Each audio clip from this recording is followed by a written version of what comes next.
Welcome back to another episode of the Randy Wilson Podcast. I'm your host, Randy Wilson, Virginia's podcast for the culture, from the culture, back with another exclusive episode. And I say exclusive because, as you guys can tell, not been putting out the volume of podcasts that I'm accustomed to doing, but I got the juices flowing right now. Particularly when I met this young man here, Alexander Mack, and we're going to get into him today. This podcast is being shot at 714 East 4th Street, South Richmond at the Creative Playground. It's being powered by some dope brothers behind the mic. I got OG Illa here and Uno here behind the mic. We want to shout them out. We definitely appreciate the support. We appreciate the music shop and just everyone who's contributing to putting this down. I know it's been a minute, okay, and it may podcasts are not going to continue to come out every week, but when they come out, they're going to be dope. They're going to be exclusive. Oh yeah. As this young man right here, Alexander Mack. Alexander, what's good, bro? What's going on with you, man? Hey, man, it's a pleasure, man. It's a pleasure to have you here, man. It's a pleasure to be here, man. Thank you, man. I'm really excited to be a part of your, first long form podcast episode. Which, by the way, you can find this podcast everywhere. Podcast play. You go over YouTube, you can see the brother. You can see the tab model. You can see the shoes. All right. You know what I'm saying? So yeah, this is gonna be a great episode. Joe, thank you for rocking with us, man. Thank you for rocking with me. I know you rocking with Alexander Mack. He is a singer, songwriter, rapper, keyboard player, producer, based here in the Richmond, Virginia area. Born in Blackstone, Virginia. For those who don't know, Blackstone is about 45 minutes south. 95 to 85. But he's been rooted here in Richmond for a while. He's become one of the most soulful, retro, sophisticated hip hop voices coming out of our state. His single and video "Cucumber Cool" is out now. It's gaining major traction on radio and all streaming platforms. His streams are going up. Go check him out on Spotify, SoundCloud. He's really making some noise out there. He recently delivered an On the Radar freestyle that's strong enough to become an official single.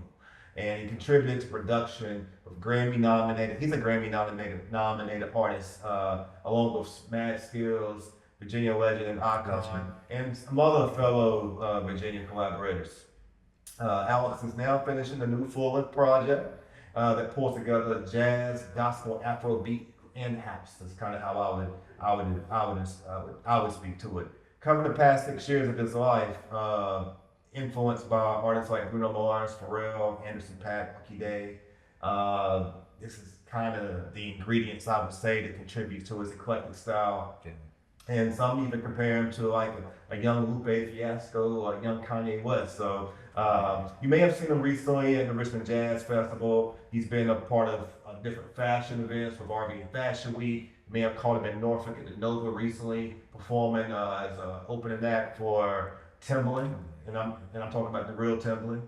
Timbaland Magoo, Timbaland the producer, Timbaland the beatmaker. He was doing his thing. I can't do it, but I caught the action. And so, man, I mean, for me, when I seen him, I was introduced to him about a year ago. Illa introduced me to him, and I just paid attention over the year, and I just watched the growth. His image is sharp, as you can tell. But for me, it was getting into the music. Yeah. Once I got into the music, yeah, I was like, man, this kid is he might be one. So man, I want to go ahead and be early.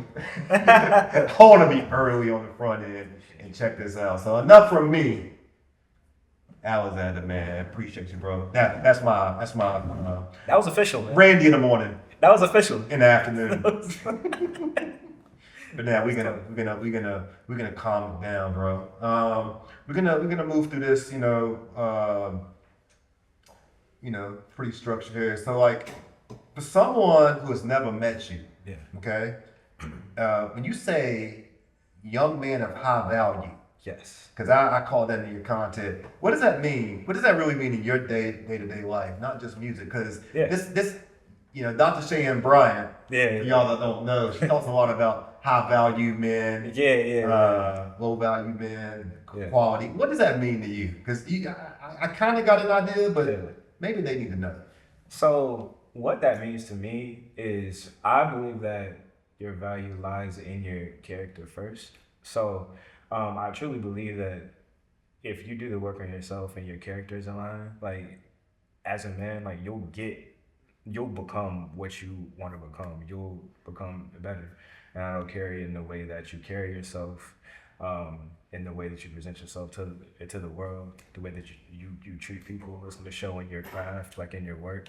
So that's really what I mean by that. I really put my best foot forward in anything that I do, and hopefully that really shows to the world and everything That's like what's up, that. man. By the way, he is a preacher's son. Yeah. Yeah. So I'm Yeah. sure those values rooted really good, For you sure. know, in them younger years of life. When did you realize that music was not just something you loved, but something you could build a life around? Because you are a full-time artist. Yes. You don't look like a struggling artist.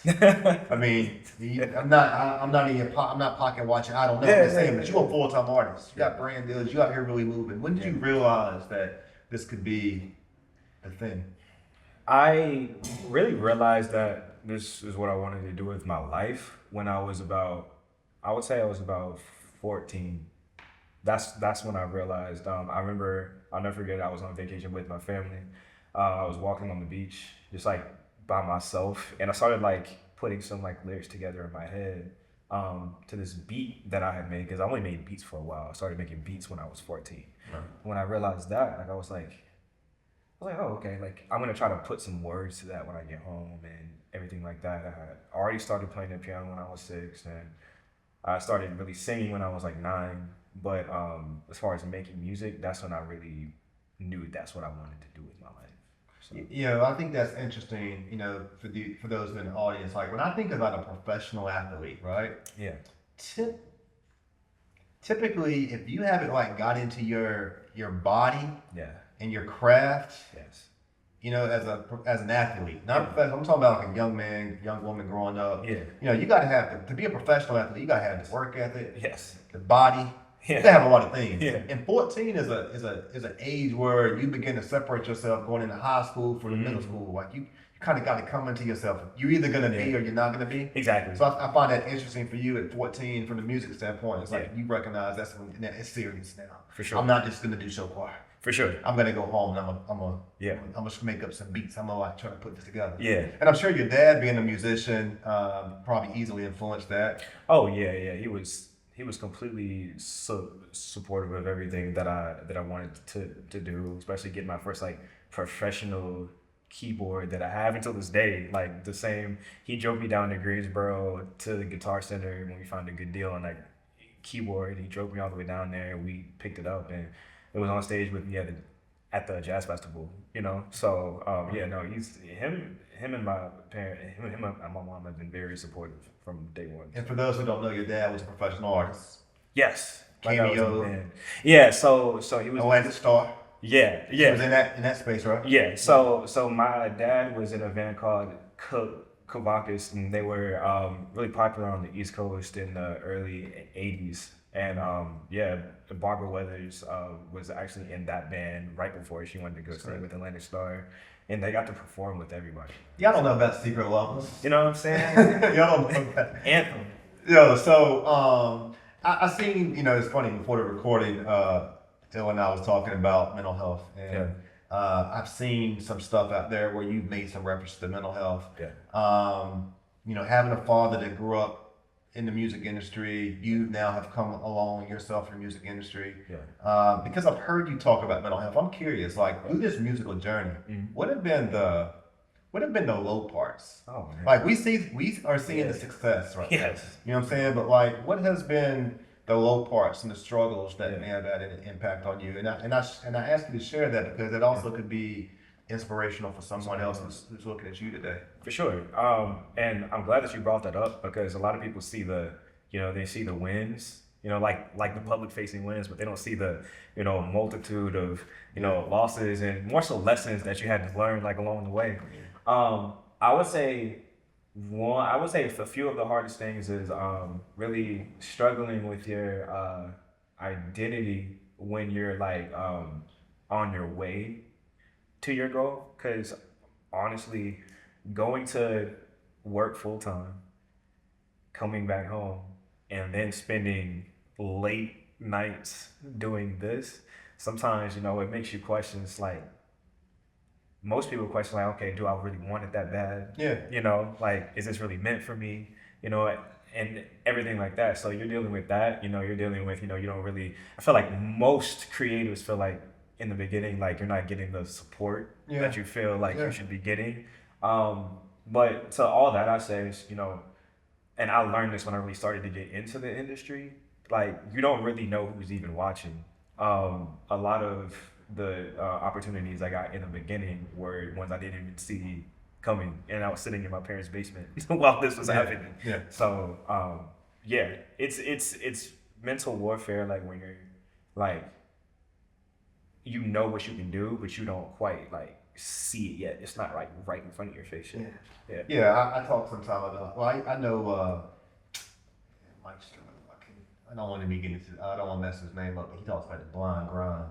I've been saying for years that it's we all, a lot of us have 9 to 5s. Yes. But it's 5 to 9 that really kind of molds you on how you go back and approach that next day. Change your life, Yeah, and for you clearly was doing your work on that 5 to 9 part, so now that's kind of your total, that's your 24/7. Yeah. You know, so that's a beautiful thing. So I read about you, and for those who don't know, man, listen, I don't really know the brother like that. All right, we had lunch a couple weeks ago, and I started doing my homework. But what I've learned is really through the music, and reading articles. So I don't want anyone to, you know, I'm asking questions out of curiosity, just as anybody else who may not be familiar with you. But what I've gathered is that you're an album artist. You're not so much like you're not just out here trying to make singles or radio cuts. Like you like body work. And correct me if I'm wrong, you might have been working on this current project for about 6 years. Yeah, I would say so. I have this project and another project that I've been working on. 2 projects. Yeah, and just trying to figure out, you know, like I'm very much like, I make music based on my life. So, you know, I have to live life. I have to, you know, figure out, you know, sound wise where I want to go, and all that. So yeah, I would say about 6 years. So where did the work ethic come from? Work ethic, I would say, came from both of my parents and my grandparents. And I would also say though, it just came from like knowing the type of life that you want, and knowing that you're either going to do it or you're not going to do it. And, you know, I think we've all seen examples of people that kind of like gave up on what they wanted to do. Yeah. And then they hate themselves for it for like the rest of their lives. Yeah. And that doesn't really present well. Yeah. So I think that's a combination of those. Yeah. I think it speaks to, successful people typically believe in themselves when other people don't. Yes, 1000%. You know. Yeah. And it's almost like I believe, like, and I'm always saying, I mean, I'm looking at successful people and developing kind of how I formed this thought, but it's like faking it till you make it can mean 2 different things. Yeah. It can mean that you just completely faking it, and you might want to make it, but you might not have it. Yeah. But then it also can mean creatively being an artist that really, like, I'll put it this way. I do believe that dreams can come true. Yeah. Fantasies, I kind of feel like a little different than dreams. Like, because people sometimes fantasize about things, but they ain't got the makeup, you know? Yeah. But you've kind of came out of the basement, literally. Yeah, Literally came out of the basement. Yes. How did you, so another reason, and as I ask this question, I'm also posing something for I want other people to hear. Yeah. I'm a podcast that does things that I want to do. Yeah, for sure. Because I get a lot of people that ask me sometimes, like, what is it? I gotta want to do it, or I gotta know people want to do it. Yeah. I know people want to hear it. Like, this is important to people. I can see it. I can tell it. It's obvious, right? Yeah. I'm not a podcast that just does press rooms for people. Yeah. You know what I'm saying? One of the things that, because first off, I don't even really feel like I'm just a podcast. Yeah, no. You know, so I have conversations, and one of the things that I'm super impressed with about you, I mean, first of all, you're an artist. Who knows another example? Who knows behind him? He's an artist. Like he can do. You guys can do like. And sometimes when I talk to the room. Yeah. Just not to talk to people, you know what I'm saying? Because sometimes people forget like there's someone else on the other side of the camera, and they need credit too because they all contributing. So it's like it's part of my approach. But I like artists. Yes. Same. It's a difference. It's a difference between someone who plays music and someone who's a DJ. Yeah. There's a difference between someone who takes pictures and someone who's a photographer or a videographer, right? Yeah. You're an artist all around. Yeah. You play instruments, you produce music, you sing, you write. That's just for those who are curious. That's why I wanted to talk to you. Okay. How did you teach yourself how to do all this shit? Like you do all this, like, and I guess I'm curious of like what the early days was like to get to a point of where you could be multi-talented. You got the Swiss Army knife, and you can dress. Man, I mean, and you got contacts. I got this guy. Real honest. You know what I'm saying? Nah, like so. I would say so. I think different things came in different ways, right? So, singing, my dad can sing. Yeah. And you know, playing instruments, being able to play by ear, like those things literally come from him. You know. I didn't know that you could rap. I didn't know that. Yeah. We'll go there, but I didn't know you. Yeah. First, I just thought you were singing. Yeah. Yeah. So those things were kind of natural. When it comes to producing music, honestly, that came from like not having the money to buy beats. Mm-hmm. So, and knowing that I could play the piano, and I knew kind of self-taught. Well, so I started playing when I was 6. I had just naturally started playing at this church event that like my dad had. I was 6. I was just playing around on the piano. My dad was like, "Oh, that sounds like something." So then my mom and dad were like, "Is this something that you want to learn?" And I was like, "Yeah." So I took lessons for like 3 years, and by the time I was 9, around the time I started singing, I realized I could play by ear, so I didn't feel like taking lessons anymore because I was like, "Oh, I can listen to songs, you know, my dad's records or songs on the radio, and I can play them." Yeah. So, Cool. so yeah, I would say the majority is self-taught, and the basics I was taught. But a lot of things came out of it: necessity, fashion. I really just my fashion is like a mix of like my mom would only buy me stuff like Ralph Lauren and Tommy Hilfiger and stuff like that. That's what she like would dress us in. Mm-hmm. And as I got older, I was like, okay, like, well, what's my take on this fashion? You know what I'm saying? Mm-hmm. Like, you know, a black kid from the South, that's like in hip hop culture. Like, what's my take on it? Also like jazz, you know what I'm saying? I'm also a huge fan of like old school and everything like that. Mm-hmm. So honestly, most things are just out of just necessity. How do you define yourself? I mean, I tried to define you. Yeah. But like you're this hip hop, soul, funk, jazzy, R&B. I mean, what if you had to put it in 3 words? What would you say? And maybe I don't want to say 3 words, but just put it as simply put. How would you describe it? You know, that's a good question. Like, that's actually that's what helped you stand out. It's what helped me stand out, and it's also what was. It made it kind of hard for me to break in initially, because, like, you know, in the industry they like to kind of put people into categories and everything like that. It's not so easy to do that with my music. Yeah. But I would say, if I had to say, right, I would say that my music is.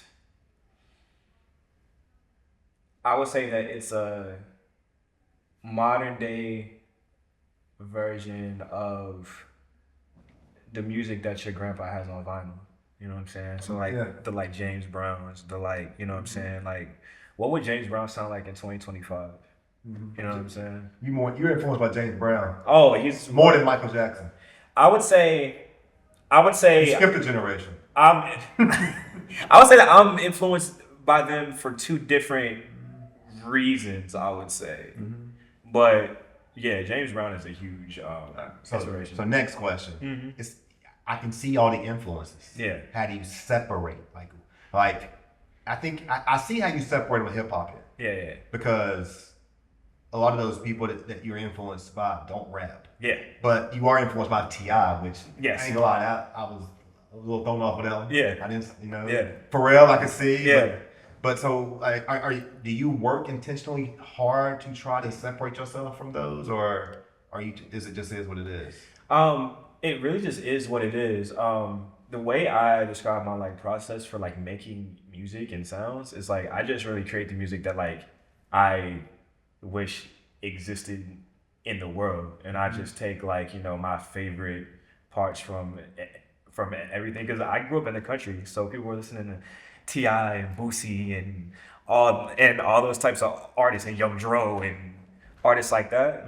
But then also when I got to college was when I really started listening to like Tribe Called Quest and stuff like that. Yeah. Because a lot of my friends their families were from New York. Yeah. And everything like that. So Yeah. I just really take everything that like I love about each different thing and just put it together in my own way, in a way that I wish that it existed in the world. That's fair. I like that answer. Yeah. So if I sat behind you Yeah. while you made a song from scratch, Yeah. kind of like a fly on the wall, Yeah. what would surprise me the most about your process, you think, or anybody? And one thing you already shared with me prior to the interview is that you record in your room. Yeah. A lot of your music is recorded in your room. Yeah. Recording on that. Your wife might just be over there on the bed. By the way, that means the DM is closed. Yes. I support you in your room. So I need y'all thirsty bitches to chill. Alright. Need y'all to relax. Yeah, but no, so I'm curious, like, what's that look like?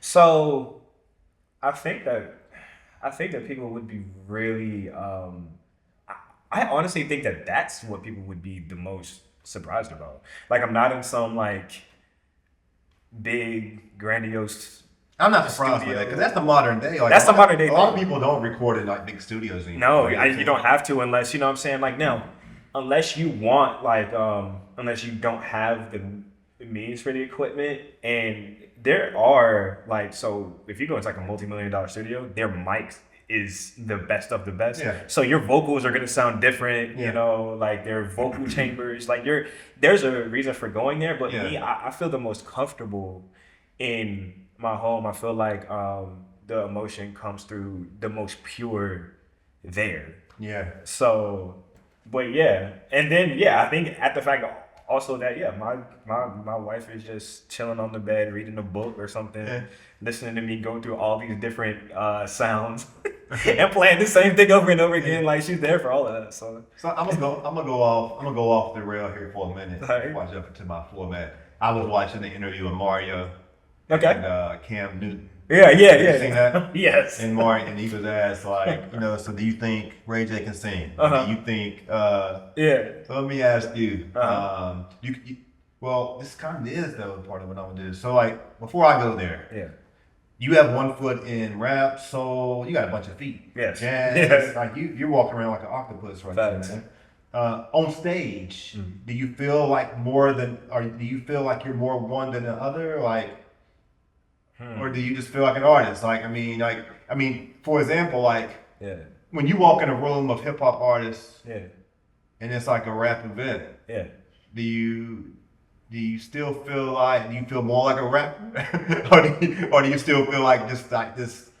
Okay. Like, Yeah. So do you code switch? I would say that I am a mix of all these things, right? So I feel like when, let's say I do walk into a room full of rappers or whatever, like, I feel like that side's coming out more. You know what I'm saying? Like, bringing that side out of me more. Yeah. I feel like my environment brings that side out of me. So when I'm doing shows, like, it's really based on the vibe, like the type of set you're gonna get, the songs that I perform, everything like that. Ultimately, like, my goal is, it's like to, you could see Alex Mack 1 month and I'm doing a hip hop show, you know what I'm saying?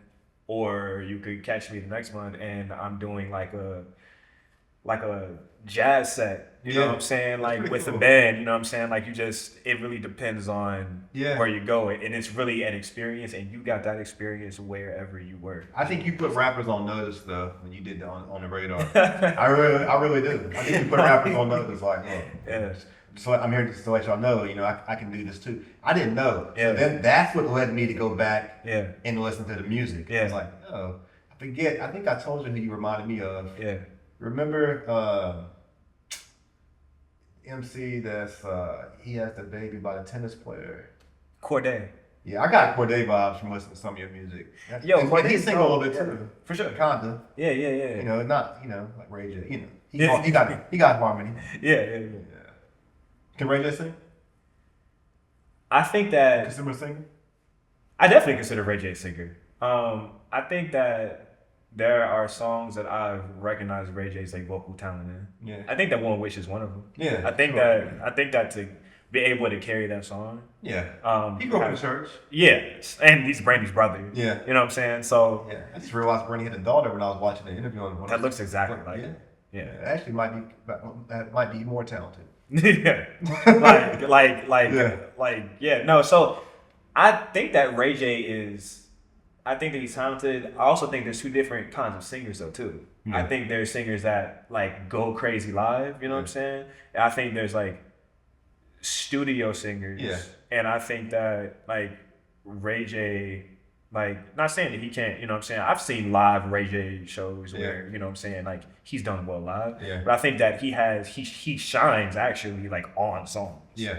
Yeah. I think that he has the type of voice that Omarion. Omarion. I love this conversation because I don't consider Omarion. I mean, they can make music. It's one thing to make music. Yeah. It's nothing to be a singer. Like, I think Omarion is more of a performer. I think that's his strongest suit is performing. Yeah. And when you perform, you don't have to be the greatest vocalist. Yeah. Because we go to Omarion for the show and his catalog. Yeah. You know what I'm saying? Yeah. But once again, I think that he sounds good on songs. But if I'm going to a show, I'm not going to an Omarion show for like, I want to hear these runs. Yeah. Last one. I didn't realize Omarion had a little brother. Did you? Yeah. And because he has a baby by. I watch a lot of YouTube. So yeah. He has a baby by. I forget. I didn't know he had an older brother who was an artist. He's younger. Did you know that? Is his name Orion? Orion, yeah. Orion, yeah. Yeah, I didn't realize that. Last one, Jacquees. Yes. You think he can sing? Yeah, I definitely think that Jacquees can sing. Jacquees is funny story. Side note, he's one of the first artists I ever considered like getting a feature from, ever. Like in college, this was like a minute ago. Yeah. And this was back when he was just a YouTube. Yeah. Starting on YouTube. But yeah, no, Jacquees can definitely sing. I think that like sing through his nose a little bit. Yeah. I don't know like if Jacquees has had any formal like vocal training, which I feel like these days a lot of singers haven't, just out of just resource wise. Yeah. But no, he has a very powerful voice. Yeah. I think that in the style of R&B that's out right now, if you have a big voice, you kind of gotta like rein your voice in it, and I think that that's what he's having to do on his tracks. And I've always said I would love for it to hear him sing songs that are bigger for his voice. Yeah. But I think he can definitely sing. A lot of people, one of the things I've learned about you is that like you're gaining success outside of the country maybe as fast as you're gaining it in the country. Yeah. Style maybe. Yeah. I find that interesting. You are a brand ambassador for Taft. The shoes you got on. Let's the brother always got really nice shoes on. Shout out Taft. And shout out Taft. I was on the website last night. I was like, you go check these shoes out, man. I'm telling you, man. These things, they look good. Let me ask you this. And again, curious. I ask questions. I don't answer. I think I do, but like when you have a brand deal with someone like Taft, I would imagine, and Taft is probably an international brand, I would assume. Yes. And is it U.S.? So yeah, they are based in the U.S. Okay. Yeah. My question is like, because of the visual attention that you get with your shoes, Yeah. does that correlate over to the attention that is shined on your music so that people in other places of the world can now go listen to your music? Like, is there a Yeah. connection between the shoes, international brand, Yeah. and then being able to kind of pick up an audience that's For sure. And I want to encourage like a lot of artists to like think like this, right? So, when you're dealing, so music and fashion are literally intertwined, right? yeah. So, Taft, I had been wearing Taft shoes for 5 years before we started working together. But when I started working with them and the ads and everything like that, obviously that's going to put some more eyes back on, my music and the people who are attracted to that style of music. And obviously, they share the common interest in the boots and everything like that. It's more of like a lifestyle type thing. And no, I'm super glad to work with a brand that like aligns with like what I've Yeah. kind of been doing this whole time actually. What size shoe you wear? 12. Oh, okay. Yeah. Nice shoes on good boy, let me know, man. Yeah. Listen, man, like Yo, Tab, you trying to spread the word, man. You know what I'm saying? Trying to get the word.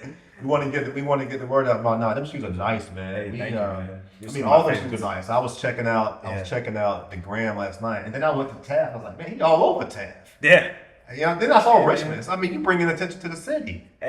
Man, like And then I seen Noah had some tabs. I'm like, my goodness, everybody got tabs now. I'm telling you, man, like TAFT. TAFT. Go tap in, check them out. Yeah, man. Walk on quality.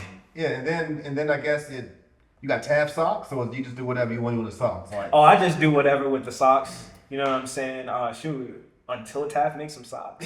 So they need some socks. I feel like because all the shoes bring attention.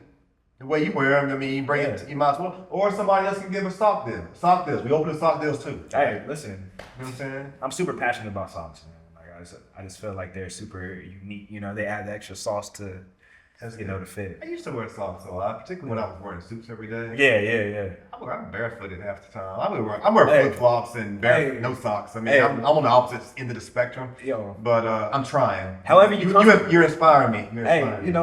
All right, let's get into the music a little bit. Let's talk about Cucumber Cool. Yeah.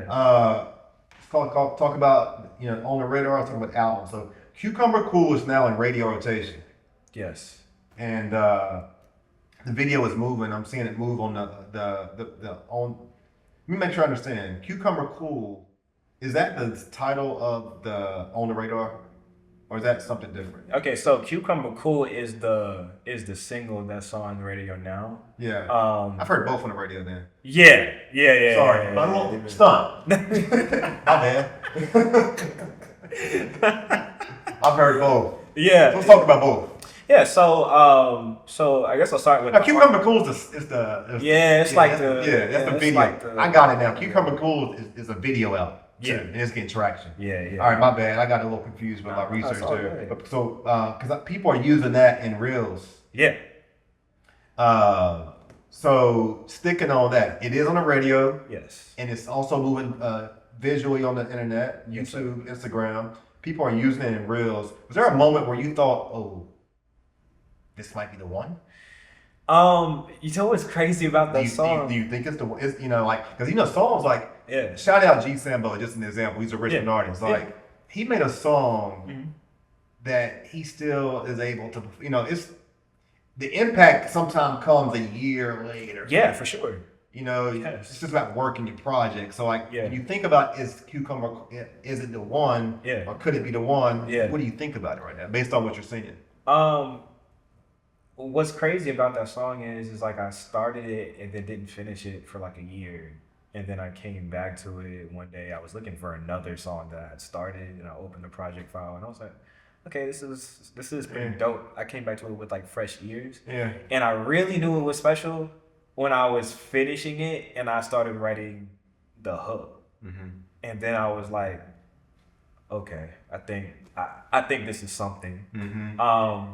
But when I put it out, when I post like the preview to my like IG, and people were asking for the song, that's when I was like, okay, like this, I think that this is really gonna go. And when we put it out, after like a month, the traction really started to happen, and yeah, no, fast forward to now, I really do think that that's like it's changed a lot in the conversation. Like that song is my first song in a radio rotation. Yeah. You know, yeah. So I would definitely say it's definitely changed a lot. That and a song called Young Man, which is my biggest like song on streaming to date. Yeah. But I think in just the world, I think Cucumber Cool is like. I think it's important to remember the ingredients that you put in. Yeah. And that was over the course of some time. Yes. And probably some experiences too. But I think it's important to remember those ingredients. Most definitely. But I'm not telling you anything you don't know because you got a project you've been working on for 6 years. Yeah. So I mean I think that's part of, you know, I'm not a fan of microwave music. Yeah. Or microwave projects. I mean quality over quantity for me. You know, so I kind of like your approach there. Yeah. So now you're on the Radar Freestyle became an official single as well. Yes. Okay. And let's talk about what that platform did for you as an artist. What do you think that platform is doing for Virginia as well? Because you speak a lot about Virginia in your music. For sure. And how did you prepare for that moment? So first and foremost, so when we were planning a trip to New York, and Will told me about, you know, like the on the radar opportunity. Because, you know, it was a day where we did like 4 things. I feel like that day in New York, we were in like, literally might have been in every borough. Like, like we were all over the place. Yeah. But when he told me about the On the Radar exclusive, Will actually was like, yo, I think this is the song, because he was like, really show them that you like are barred up too, like that you can, like, just like you said. And so yeah, man, we like went in there and we did. It was a great experience. Like staff is super quick with like what they're doing, like, you know, like nice, you know, like nice guys. Kind of like the folks here. Yeah. You know, like these guys. But no, like it was a dope experience. I think as far as Virginia, I've definitely seen a few Virginia artists, and some that I know on the platform as well. I think that Virginia just overall is in a good space, and it's dope to see, like, you know, multiple people make it to that platform, because, you know, it's invite only like now. So I heard that. Yeah, it wasn't always the case. Yeah. That wasn't always the case. I'm not sure when the cutoff was. I feel like in like the last like year, it's like invite only now. And since then, I've seen a few Virginia artists like really up there. Like, one of the things that you're doing that I think is smart is when you talk about you talk about Virginia. You don't just talk about Richmond. You don't just talk about Blackstone. The whole state. Yeah, you talk about the whole state, which I think is important because everyone doesn't do that. Some people just kind of focus on the geographic area that they are, and I think that limits you to the exposure that you can receive. So kudos that. Have you ever had a moment where you thought seriously about walking away from music? Yeah. Really? Yes. When? And why? I will say there were a couple of times where like you start to look at, because you're investing money into this thing. Like, you know, if you really want to get somewhere with it, you're investing money into it and not really seeing it come back. And not seeing it come back, but you're also not seeing the like social effects of it yet. So yeah, there was definitely times, I would say, man, like, especially like when like COVID was hitting. For like me, like, because you can't go out and perform anymore. You know what I'm saying? You know, and if you're not super popping on streaming, like, you're missing out on money there, but you're still having to invest money to keep this thing going. So yeah, for sure, there's definitely been times where it was a thought. It didn't ever really last long though. I will say that. You know, when you feel like you're not getting the support from, you know, either people around you or anything like that. But yeah, I think that a lot of creatives like have that. You know, like they have that thought. You know what I'm saying? Like every once in a while. But now I'm in a space where it's like that's not really even like it's not even really a thought because now I'm conditioned to just be like, just know the hardships come, you know? Well, I didn't think about this when I was coming up with these questions, but now you inspired it. This thought, like, um, I've done a lot of content over my life. Yeah. I've been this podcast platform for about 6 years, but like I said, I've taken a break. Yeah. And I've taken a break because of being exhausted and not really feeling like I had a support system or team. Yeah. And I went through seasons of support here and there, but it got exhausted. I think Uno and I actually had this conversation about a month or so ago. Yeah. And I didn't think about it. I think a lot. I think team and support is key to contributing to someone having the energy to be fulfilled, to keep going.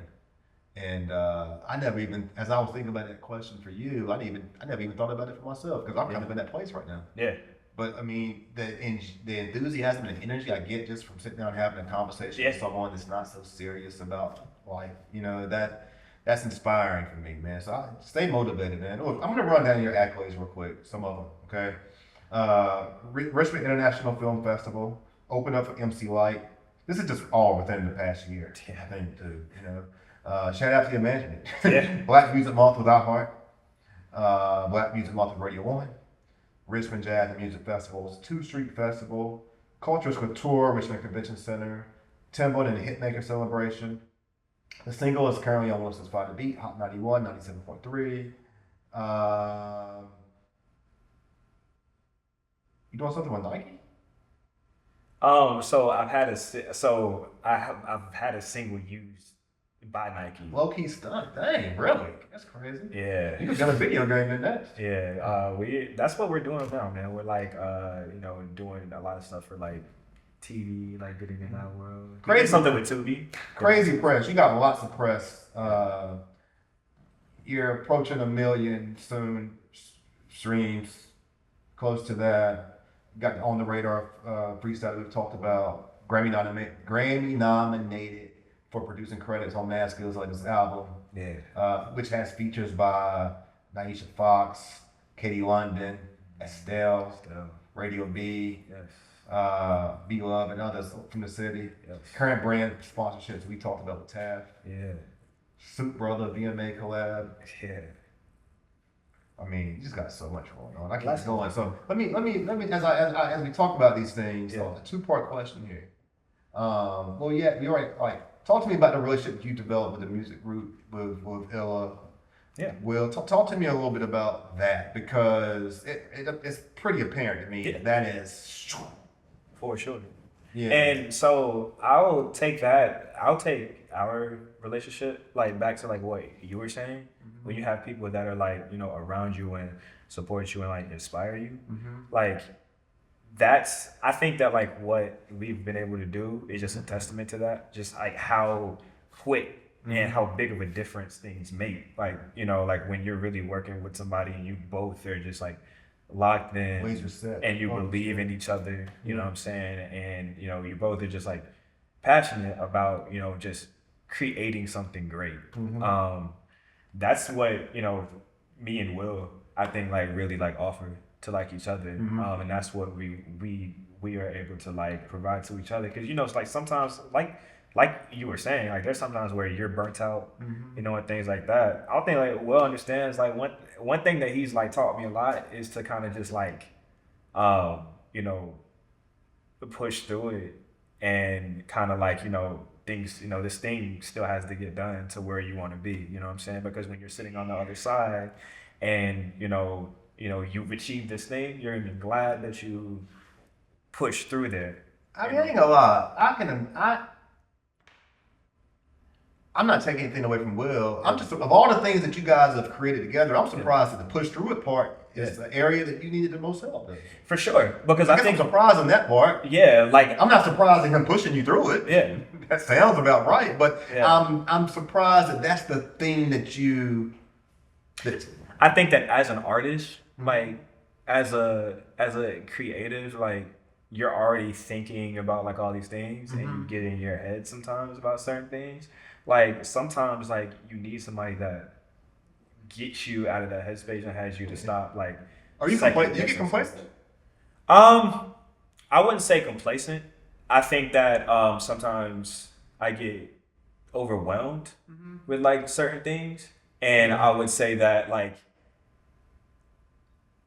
I tend to like I can, and I think that this is with a lot of people. Like you kind of tend to like freeze up in the moment to where like you're not sure like what you want to do. Okay. You know. What I think, and we're coming to a close here soon, but because I might have exhausted some people just now. Like some people are listening, some people are watching. I might have exhausted some people just now going here.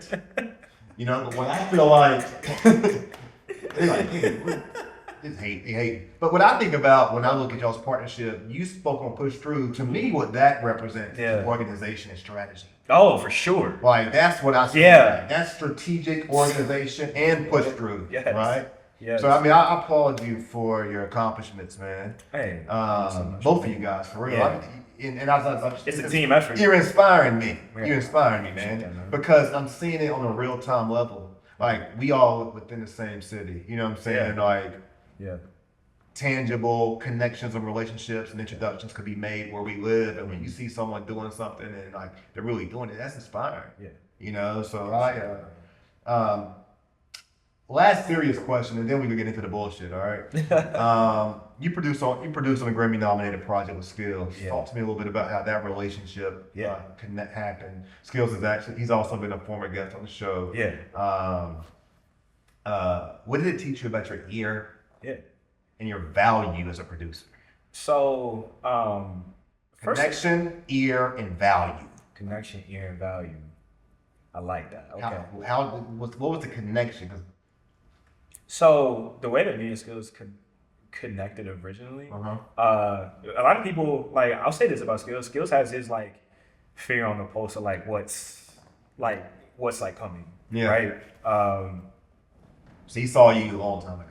Yeah, so I was literally in my basement. I was in my parents' basement whenever Skills followed me. Like Blackstone. Yeah, I was in Blackstone in my parents' basement when Skills followed me. I feel like this was like 2019, 2018, 2019. So yeah, and we followed each other. And then when I actually moved here, I saw that he was DJing. I think it might have been him and Andrew Hypes were like DJing at Vagabond, maybe. I think it was. And so DJ Duffy. I remember them days, yeah.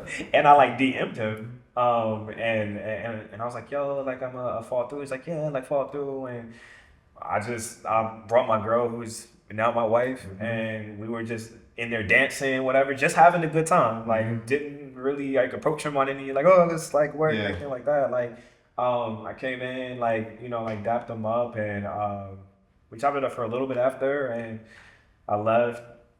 It was a few times like that, just going out, just checking them out, talking to them and everything like that. And and then eventually, we started talking about music, and he pointed out a song of mine that he really actually liked, because he was getting back into like writing and working on projects and stuff like that. Man, and from then on, we just started sending ideas every so often to like each other and everything like that. And for this project, he texted me, he's like, hey, I'm working on this spoken word project. Would you want to like produce on it? I was like, yeah, like, of course, you know, Skills is a legend. Like, of course I would. So, he put together this like, big session. It was a Space Bomb Studios, and, his music director friend and producer, his name is Gavin Kane. Ty, who's on the drums for that album, like B-Boy Soul. Like there's a bunch of us just jamming together like in a room, and like the four songs that I produced on are just a product of like us jamming. Jam sessions. Yeah, just a literal jam session. And while you guys are producing this music, is he going through the process? He's literally so Space Mom is a big like open area like this, and he's standing in the middle. I feel like Skills may have had a podium, maybe. Like if I remember that correctly, like he looks like a music director. Like he's like standing in the middle, he's catching the vibe, and you know what I'm saying. And you can kind of like, and if he wants you to do something differently that he feels gonna fit the song, like he'll come over and like tell you. But you can like, really tell by like how he's kind of like moving by his Yeah. head. Like, like artists when they really like something, Yeah. they'll start writing to it like in their head. Like you He's you going can through the tell. process, yeah. So yeah, like he was there and his wife was there. Yeah. You know what I'm saying? She was in the corner walking around, like taking notes, whatever, probably of like, the song or whatever, probably numbering them. Like it was interesting how it went because I had never been in a session like that before. How many hours? Man, I feel like we were probably in there for maybe like I want to say like 4 or 5 hours. Yeah. Maybe.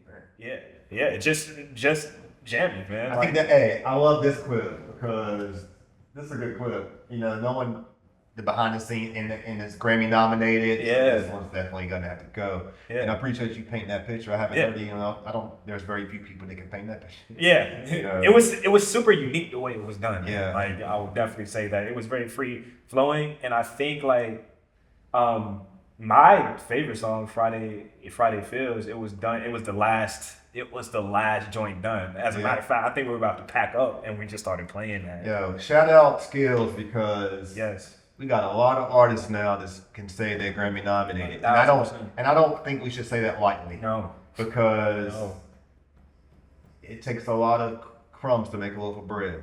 And you want to Old school. you want to know what's it takes a lot of ingredient. And I said I want to make sure people get there. Like it's a lot that goes into it. It's not just one person, and he can put the city on it. For sure. You want to know what is crazy about these nominations for Skills is that I want to say in like 2022, like, he was talking about, getting a group of people together and jamming and, working on some projects. And he was like, it would be just like my idea is it'd be crazy if we just like did this and we go to the Grammys. Like, that'd be crazy. And like, he really went and did it. like he really went and did it, Honestly, I don't think it's crazy. I think it's... Let me tell you what, I don't think I'm not surprised. No, not at Skills. I think that his follow through creating something like that and also bringing other people with him. I just he had that vision. I think that it's more natural. Yeah. I mean, he's been an MC and artist for many years. He's been a writer. You know what I'm saying? And we said at the same time, a writer. He is a writer. He's known for being a writer. One of the best, man. Exactly. So, like, I'm just not surprised. I feel like, man, what if he did this 10, 15 years? Yeah. I think this is kind of what people let you know what they like from you. Yes. And he's written the music for a lot of people, and it's been Grammy nominated. Yes. Yeah. And he just did it in his own way for himself this time.